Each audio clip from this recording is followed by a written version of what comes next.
Hello. Now we are in chapter 7. We will talk about um, targeting customers. So now we are going back to managerial marketing, the seller's perspective. Okay. Now you are the company trying to sell something. Let's start. If you have the company and you have to figure out a way to get the marketing offerings to your customer base, you have to come up with some strategy. So there are 4 steps to design a customer value driven marketing strategy. Okay. The first one is just make a segmentation of your customer base. You have all the population. You divide the population in different slices, but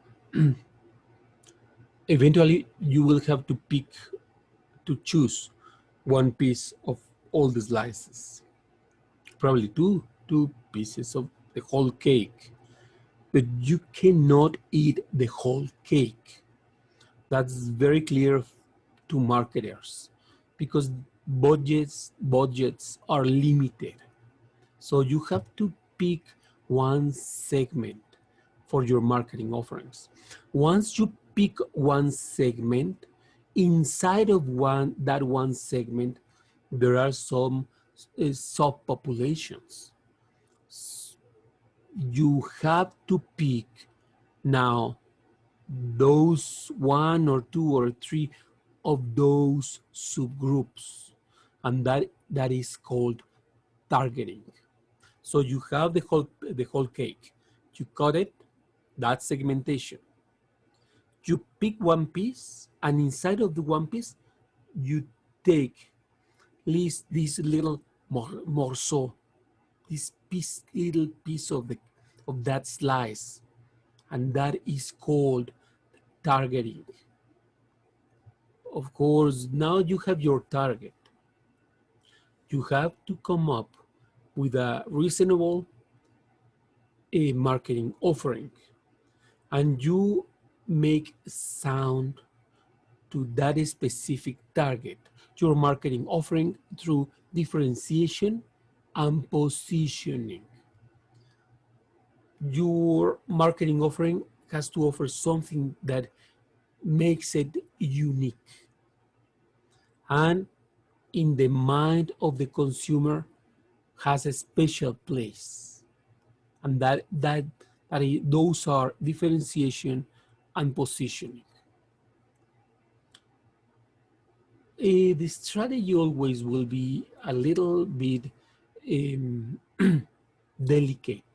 You have to be very careful with what you are doing because several the business literature is full of examples that a wrong positioning made a big corporation to fail.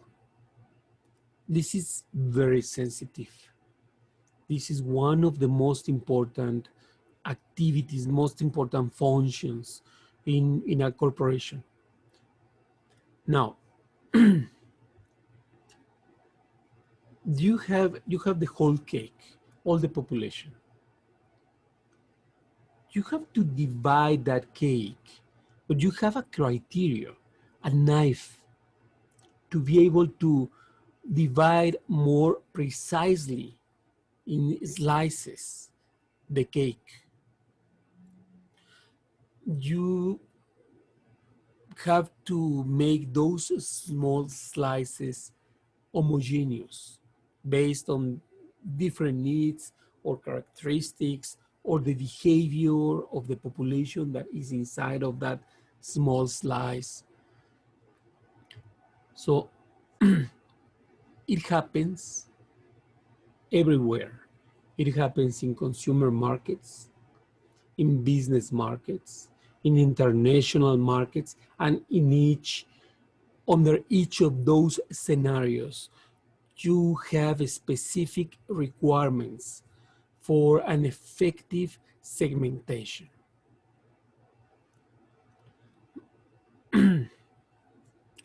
Let's talk about segmenting consumer markets. There are different ways where if you have a marketing offering that is meant to be for the public, you have different criteria that we will start explaining.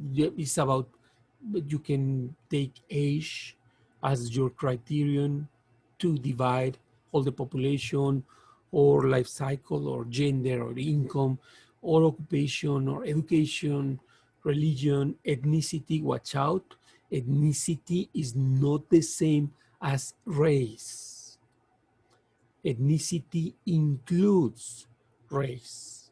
So when you divide the US market, you say white, African Americans, American Indians, Asians, and in a side note, you put the Hispanics, because the Hispanics are an ethnicity that will have all the races. Watch out with that. Another criteria could be the generation. When were you born? So we can figure out that you have some preferences. There is something called hyperfocal social marketing. And now you have cell phones. And the cell phone actually acts as a GPS. So marketers know where you are in real time. And some corporations define that specific market based on your location. And they decide their marketing offerings depending where some users are gathered at different times of the day. Well, let me talk a little bit more about the specifications of the demographic segmentation. Straightforward. Age and life cycle stage segmentation.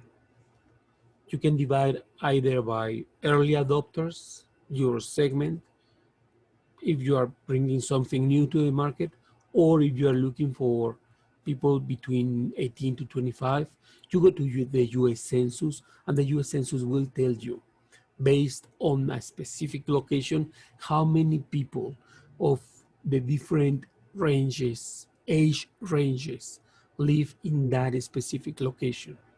The information is free, it's uscensus.gov, and you can get all the information you want. You have also the option to look for a gender segmentation. And just watch out. You have males, females, and the LGBT segment. That segment today is called LGBTQIA segment. Just be respectful. Don't make jokes. Be respectful, and because your customers deserve to be respected. So you can run that segmentation. I saw a market research project for Burger King. They could figure out a demographic segment based on gender. So they opened a series of restaurants, Burger Kings, in specific spots, and they were for the LGBT community. It's very common. not only in restaurants. There are several other corporations doing that, just respecting the segment. We have also the option of income segmentation. Depending how much money you have and disposable income you have, you can direct your marketing offerings to the different neighborhoods depending on the income segmentation. Many people, many marketers take as a proxy to know about the wealth of a neighborhood the school district, the budget of the school district. That's a good proxy to make your income segmentation when you are working on a marketing research project. We have also the option of the psychographic segmentation, and that will use the personality variables. And it will be based on you divide the population based on social class or lifestyle or personality characteristics. That's another way to do it. Information is available. I have to go through these concepts, but each of them will have its own particularities and complexities when you are working on a marketing research project to define a good segmentation. Now, the behavioral segmentation, you will have groups based on knowledge, on attitudes, on uses or responses to a product. And that's another way to cut the market. For example, a Uber driver will not use his cell phone as you use yours. Of course, assuming you are not an Uber driver.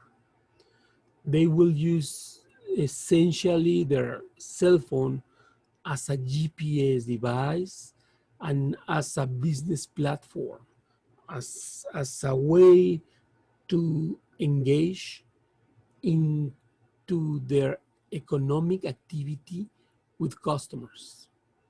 That's completely different than just chatting with your friends, calling back home, or just having a device that has multiple uses rather than just kind of a taxi aid for your own personal accounting.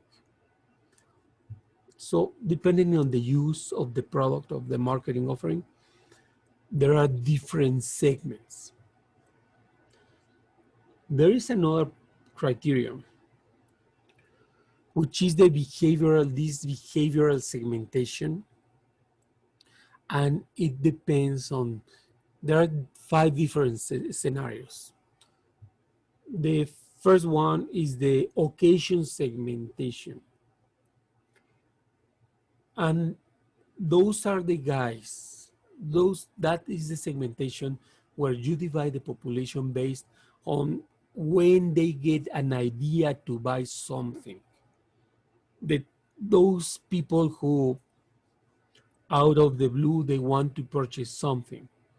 A good example is what happens in Black Friday.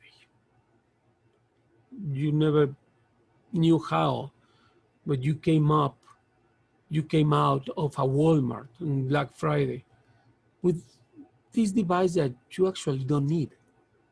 But the occasion was presented enough merit and the discount was so good that eventually you will start using whatever marketing offering you got into it. You have benefit segmentation, and the benefits is depending, you cut the population based on the benefits the customers are looking for to get from your marketing offering. Okay, that's a very interesting segmentation because the positioning for the different segments has to change, has to be different. Now, you have user status as a behavioral segmentation, and you can segment the market as divided in some specific broadly used groups. You have the non-users, the ex-users, the potential users, the first-time users, the regular or the regular users. So depending on which stage of usage of the marketing offering, you classify the people inside of one of those groups. You can classify as well the people based on the usage rate. And you have people who are light users of your marketing offering or medium users. And you have as well, of course, heavy users, heavy product users. And that goes generational, generationally. If you notice, your generation are rely much more on the cell phone than the older generations, and you use in general more extensively the cell phones in all its capacities as compared to those people who are just using their cell phones to make phone calls. That's also interesting. And you can divide the population in that way. Other way is the loyalty status. How loyal the customers are will define to which segment do they belong. Why would you think you want to have segments? Because the marketing offerings will be different. And because you will want to concentrate only all your marketing efforts into one or two segments, tops two segments. That brings us to the next slide. You may rarely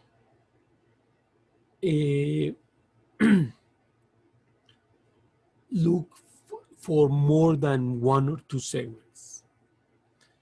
And it's very common that marketers will focus on more than one segment. But I mean, not one segment, only one variable. Marketers will make a mix of the variables to better define the market, the target inside of that segment. Well, how it goes with the business markets. In chapter 6, we saw B2B. Now, how do you are a supplier, how do you segment the different corporations that may buy from you? Well, the variables are the same, but there are some additional variables, which is the customer operating characteristics. Remember, I talked to you in the last recording about the use of extranets. That's an operating characteristic. Some of your business customers will have an extranet, others not. Also, you can segment your business customers. We are talking about B2B. In this case, you are the supplier based on the purchasing approaches. Probably they still are doing everything manual. And they want you to meet personally and to fulfill their requirement personally. Maybe not, maybe everything is electronic. So it will be not only the operating characteristics but also the purchasing approaches, how personal they want you, how close do they want you to be there. It can depend on situational factors. Probably you are the only supplier in the area and they don't have other option but to approach you. Or probably they have this large uh, business. They are trying to produce mm, many more articles that what they are used to, and they are coming to you to help you with the peak on the demand. And also it will depend on the personal characteristics.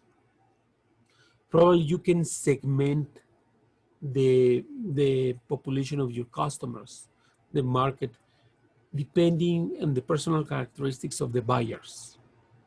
And that could include as well if there is only one buyer or if there is a buying committee. It depends which approach they decide to take. There is another universe, which is what happens when you are doing international business.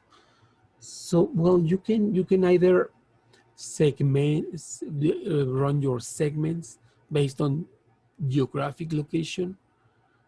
Um, there is a car maker, Peugeot Citroën. Those guys make beautiful cars, and they have a very specific segmentation. They have the segment in Latin America, in South Asia, Central Asia, West Asia, Eastern Europe, Western Europe, and I don't know why they don't like North America too much. That's the reason you don't see too many Peugeot, Citroën cars around here.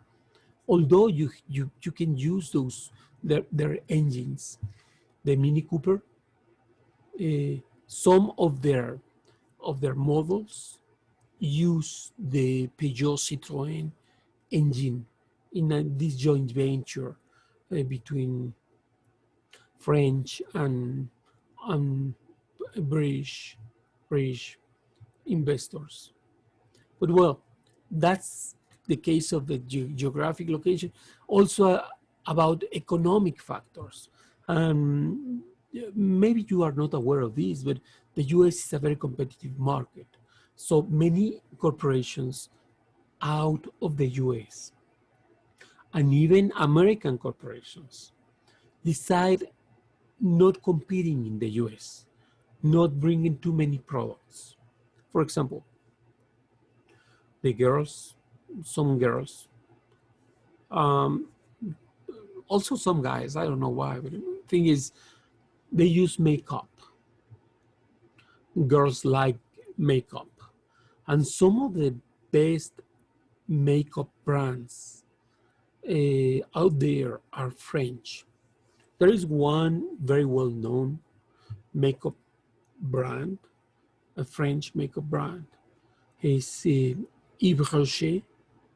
This, uh, this brand is one of the first organic brands of the world. They have been producing these kind of natural makeup products that they say they don't intoxicate your body with chemicals since the last 50 years, probably. They don't compete too much in the US. They have a hotline. They are selling by phone, old fashioned.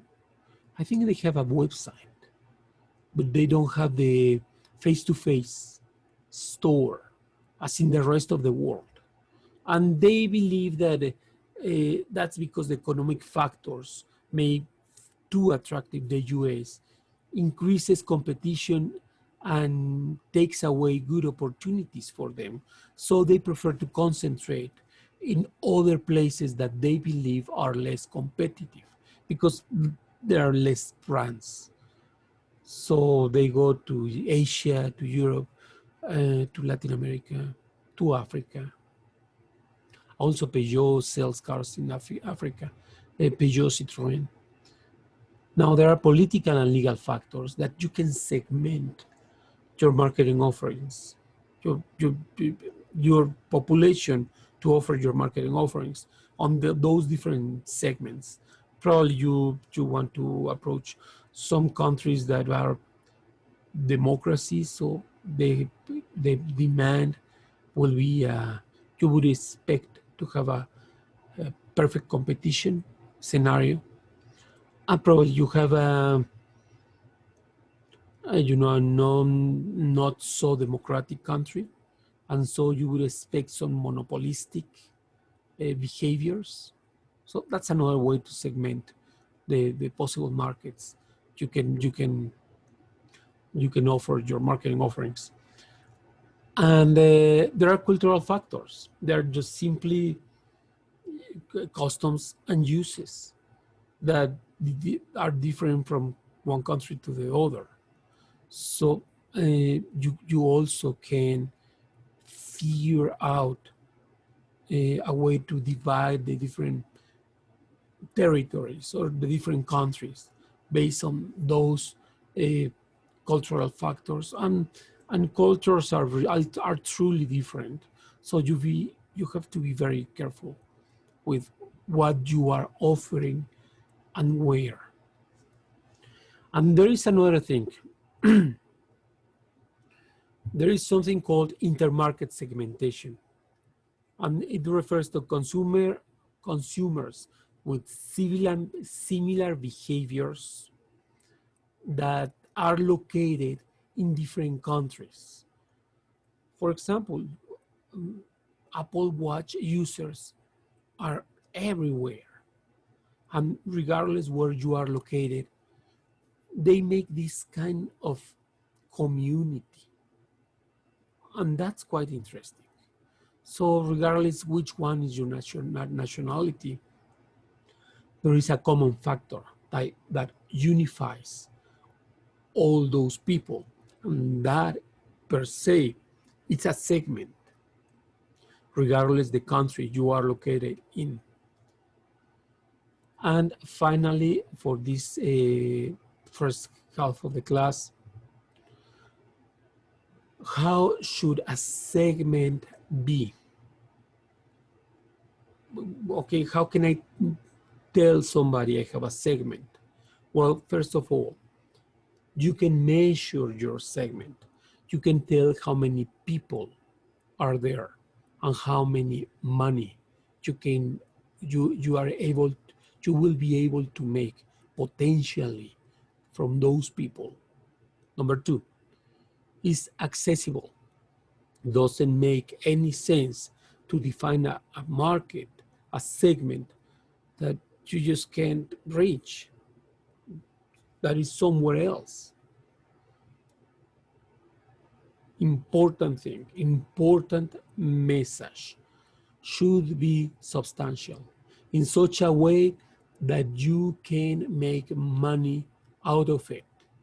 If it's not profitable, it's not worth even mention it. Has to be differentiable. That means you can describe it very clearly, and they will respond to your marketing mix.